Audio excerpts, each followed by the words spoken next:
Hi, and welcome back to U.S. History. Today we are going to finish up the semester by talking about the effects of the New Deal on our nation.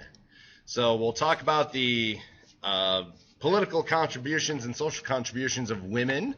We'll talk about how the New Deal helped and hurt economic opportunities for racial minorities. We'll talk about how the New Deal kind of changes and restructures American party politics with Democrats and Republicans. And we'll talk about the effect of the New Deal on the historical role of the government, and it's a big one. So women, what you need to know about women in the New Deal is that it increases their political influence and they can now promote their own rights. Frances Perkins comes forward and is named the first woman cabinet secretary to work for President Roosevelt and anybody.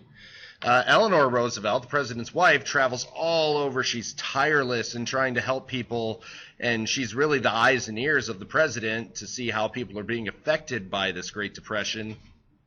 She advances public health, education, and the arts. Unfortunately, some New Deal programs were discriminatory against women. For example, the CCC only hired men to go out into the environment and help conservation efforts. Other programs recruit men only and not women. And domestic workers, who are primarily women, were exempt from the Social Security program. They didn't get benefits at first.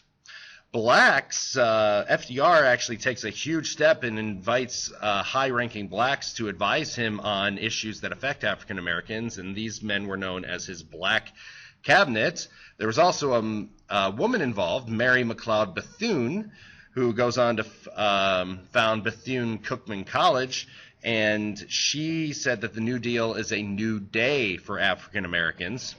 Black unemployment improves during this time, but discrimination does not, and FDR does not sign federal anti-lynching laws because he had to play politics.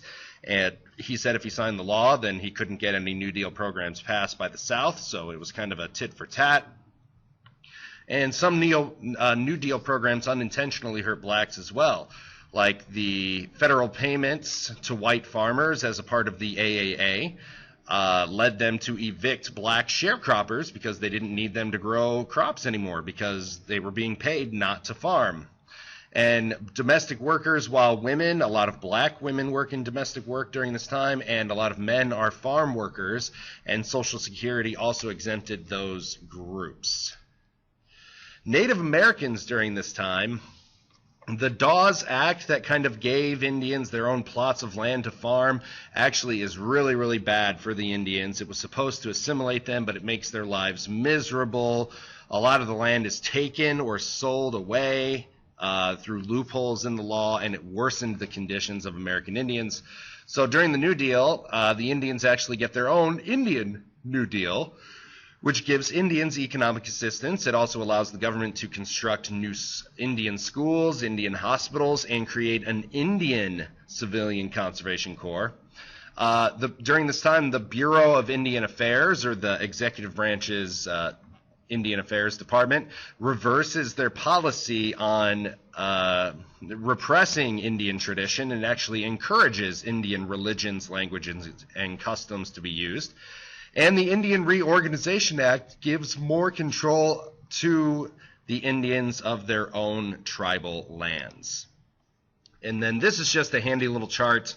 You don't necessarily need to write all this down, but it is kind of a handy way of looking at each New Deal legislation that was a part of the second New Deal, like the Social Security Act, the Works Progress Administration, the Rural Electrification Administration, the NLRA or the Wagner Act, and the Fair Labor Standards Act are the ones that we discussed.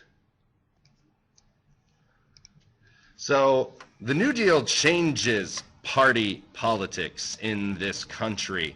It brings together the unlikeliest motley crew of African Americans, poor Midwestern farmers, northern blue-collar workers, and southern whites, all of which who used to vote Republican ever since the Civil War, because the Civil War, the Republicans freed the African Americans, southern whites hated, or they vote Democrat as well, but it really brings these four groups together to become an unstoppable force in politics because it encompasses such a varied group of people.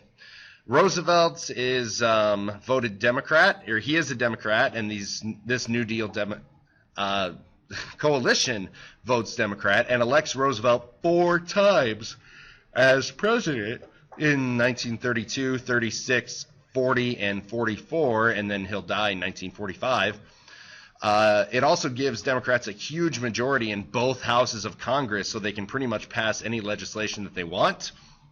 But the point of all this is that the New Deal united people of different ethnic and social backgrounds.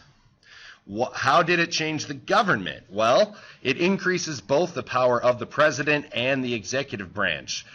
Roosevelt is, like I said, is the only president to earn a 3rd and 4th term, and now it's illegal and unconstitutional to do so because the 22nd Amendment limits the president to 2 terms. And the government at this point, their goal was to stay out of everyone's lives, but now they play a larger role in everyday life for Americans. And the government regulation of the economy doesn't end the Great Depression, but it does help stabilize and rebuild the economy. And at this point, our government becomes what we call a welfare state, which is before, if you were sick, disabled, or poor, you were on your own. But now the government is going to assume responsibility for taking care of its sick, disabled, poor citizens. Here's just a little chart on FDR's effect on the presidency. You can see that he increases the power of the president and the executive branch, which we already knew. He expands the role of the president in managing the economy and developing social policy. He expands White House staff, like with people like in his brain trust, to include experts and advisors on domestic and foreign policy. His image is also shaped as kind of a caretaker of the American people. If something is wrong, we blame the president, right? He's supposed to take care of us. And it also, his effect is that he increased the power and involvement of the federal government in everyday American life. So that's all I have for you on the New Deal. We'll assess over this very soon. Make sure you fill out these learning targets, and I will see you back here in class. Bye-bye.